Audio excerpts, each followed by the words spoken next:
پھر فرماتے ہیں اس جگہ یہ بھی یاد رکھنا چاہیے کہ مجھ پر اور میری جماعت پر جو یہ الزام لگایا جاتا ہے کہ ہم رسول اللہ صلی اللہ علیہ وسلم کو خاتم النبیین نہیں مانتے، یہ ہم پر افتراء عظیم ہے۔ ہم جس قوت یقین، معرفت اور بصیرت کے ساتھ حضرت صلی اللہ علیہ وسلم کو خاتم الانبیاء یقین کرتے ہیں، اس کا لاکھواں حصہ بھی دوسرے لوگ نہیں مانتے، اور ان کا ایسا ظرف ہی نہیں ہے۔ وہ اس حقیقت اور راز کو جو خاتم الانبیاء کی ختم نبوت میں ہے سمجھتے ہی نہیں ہیں۔ انہوں نے صرف باپ دادا سے ایک لفظ سنا ہوا ہے،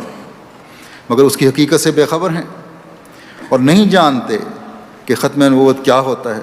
اور اس پر ایمان لانے کا مفہوم کیا ہے۔ مگر ہم بصیرت تام سے، جس کو اللہ تعالیٰ بہتر جانتا ہے،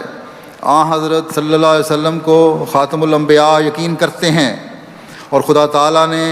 ہم پر ختم نبوت کی حقیقت کو ایسے طور پر کھول